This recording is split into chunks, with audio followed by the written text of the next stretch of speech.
मेरे मित्र के पास उस जमाने में ये 1999 और 2000 की बातें हैं। उस जमाने में मेरे दोस्त के पास एफएम थी, सुंदर सी एफएम, जो वो अपने घर पे चलाया करता था, और वो 100 रुपए की आती थी।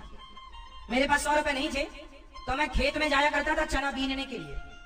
चना बीना जानते हो, जब फसल कटती है ना तो चना झड़ता है, गेहूं झड़ती है ना, तो लोग उसी खेतों में जाके बीन लाते हैं, फिर उसे पूछ कर उसको बेचते। तो मैं चने बीनने जाया करता था खेतों में। कि मेरी बच्चा था ना, शौक थी चीजों की, तो शौक तो थी पर पैसे थोड़ी थे। पिताजी से मांगा करते थे, पिताजी कहाँ 100 रुपए देंगे, गरीबी बहुत थी, भीख मांग के गुजारा होता था। तो मैं लाया करता चना ना, तो मैंने इतने मेहनत की, चने दोपहर बीना, तब जाके 100 रुपए जुटाया।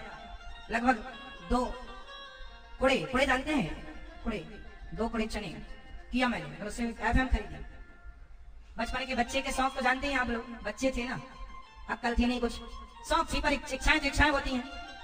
तो मैंने जीवन में सारा स्ट्रगल देखा, गरीबी को पढ़ा नहीं है किताबों में, मैंने जीकर देखा है गरीबी को। इसलिए आपसे कहता हूं कि आप जितने मेहनत करोगे, जितना विषम परिस्थितियां देखोगे, आप उतने मजबूत बनेंगे भविष्य के लिए।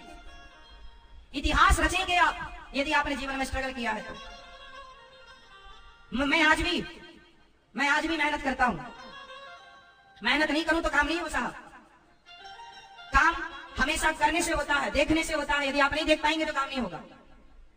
आज भी सुबह से शाम तक मैं सारा काम, जो यहाँ माताओं की सेवा से लेकर अन्य क्षेत्र की सेवा, गौ सेवा, विद्यार्थियों की सेवा, बंदर सेवा, गौशाला, नंदीशाला, 2 गौशाला है, एक नई गौशाला, एक पुरानी गौशाला, वहां नंदीशाला, वहां नंदी रहते हैं, एक में गैया रहती है, एक में नंदी रहते हैं।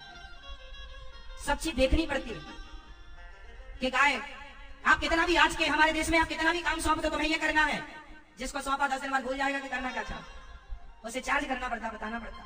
सबके हमारे देश में समस्या तो यही है कि जिम्मेदार लोग नहीं होते, सबको काम बता के फिर बताना पड़ता, 10 बार कैसे नहीं ऐसे करना, इसलिए देखना पड़ता है। तो ये सारा काम जो गौरी गोपाल आश्रम में आप देख रहे हैं, वो केवल इसलिए आप देख रहे हैं क्योंकि उसे देखते हैं, हर छोटे छोटे काम को देखते हैं, और एक चीज वेस्ट ना हो, बर्बाद ना हो, दुरुपयोग ना हो, इसका ख्याल रखना पड़ता है, तब जाके कार्य होता है। जिम्मेदारियां जो बिहारी जी ने दी है उसे निभाना पड़ता है। मैंने जीवन में हर समय को देखा है, ये बफौती मेरे बाप की नहीं है। मेहनत करके भगवत कृपा थी, और भगवान चाह रहे थे कैसा हो, इसलिए ये दास ने केवल भगवत कृपा से जो किया वो भगवान ने दिया, और सेवाएं जो दिया तो मैं अपने लिए, मेरा कोई बंगला नहीं है, वृंदावन में कहीं, दुनिया में कहीं आप जाकर देख लो, कोई बंगला नहीं, कोई बहुत बड़ी गाड़ी का शौक नहीं है, सेवा का शौक है, तो सेवा चल रही है, केवल सेवा।